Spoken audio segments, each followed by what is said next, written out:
Zahmet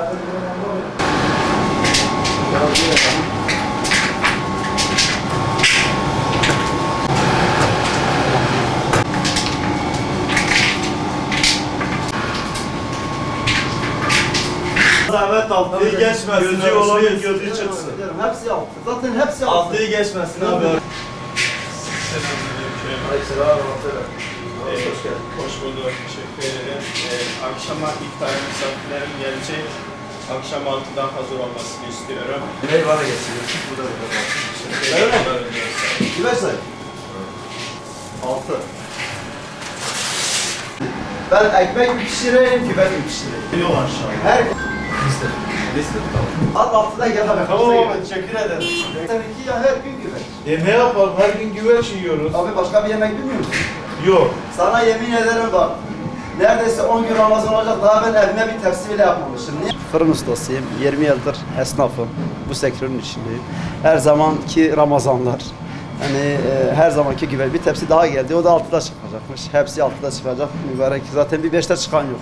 İnan 10 yıldır Ramazan ben daha kendi evime bir kere yapmamışım. Niye? Çünkü arkadaşlar bırakmıyor sağ olsun. Ben de hemen erken bunu atayım ki pişsin bir an önce. Normalde bir tepsinin pişme süresi 1,5 saattir. Güveç 2,5 saattir abi. Gördüğünüz gibi içerisi güveç durdu. Şimdi ben ekmeği nereye atacağım? O da var. Allah herkesin yardımcısı olsun, bizim de yardımcımız olsun. Bu seneki Ramazan gerçekten maşallah harikadır. Hani serinliği falan olsun. Tabi ister istemez insan zorlanıyor ama son saatlerde biz iftara bir saat kala falan bayağı bir yoğunluk oluyor. Hani savaş saatine benziyor. Herkes gergin. Dışarıdan gelen sıcak istiyor. Dışarıdan gelen güveçtir, tepsidir. Herkes bir anda istiyor. Hani bu da mümkün değil. Biz de elimizden geldiği kadar son saatte, son dakikada yardımlaşmaya çalışıyoruz.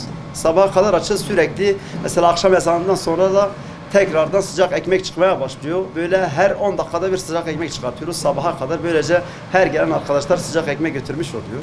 Bizim mahalle sakinlerinden hepsinden ricada bulunuyorum. Saat konusunda ya da iftara yakın saatlerde onların da bizi anlamalarını, anlayışla karşılamalarını istiyorum. Çünkü dediğim gibi sonuçta biz de insanız. Yani başka mahallelerden gelen arkadaşlar da yani gerçekten Allah hepsinden razı olsun. Onlar da anlayışlı olsunlar bu saat konusunda. Her gelen 6 diyor. Yani mübarek herkes diyor iftara 10 dakika kala, 15 dakika kala bak 6'da. Yani vallahi bilmiyorum abi ben de ne yapacağım artık bilmiyorum.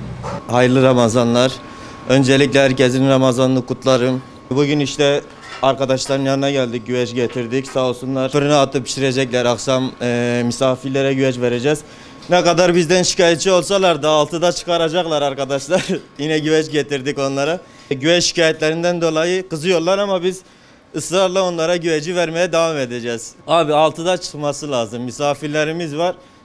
Bizim arkadaşlar kızsa da kusura bakmasınlar. Çıkarmak zorundadırlar. Görevleri bu. Ama Allah kolaylık versin. Büyük emek veriyorlar. Allah razı olsun onlardan. Gerçekten bu ateş önünde yani çok zor Ramazan'da oruç tutmak. Allah onlara saat ve kolaylık versin. Ramazan'da olmazsa olmaz dediğimiz iftar yemeklerimiz oluyor. Güveç hazırlığını yaptıktan sonra fırına teslim ettiğimiz oluyor. Bugünkü menümüzde de güveç vardı. Bunun için fırındaki arkadaşıma getirdim. Sağ olsun bize yardımcı oluyorlar. Sadece güveç için değil, lahmacun işi de getirdiğimiz zaman bize yardımcı oluyorlar. Emekler için kendilerine çok teşekkür ediyorum akabinde sizin aracılığınızla. Allah-u Teala işlerine rast getirsin. Aslında onlara da hak vermemiz gerekiyor çünkü pide de çıkartıyorlar, normal ekmek de çıkartıyorlar, lahmacun işi de çıkartıp yaptırıyorlar. Bir de üstüne bir de güveç olduğu zaman zorlandıkları oluyor. Ama şeker ekmek fırını devamlı yardımcı olan kardeşimiz. Ücret de almıyor. Allah-u Teala razı olsun onlardan. Biz teklif ettiğimiz halde Ramazan hediyemiz olsun diyorlar. Allah-u Teala onlardan razı olsun, sizden de razı olsun inşallah.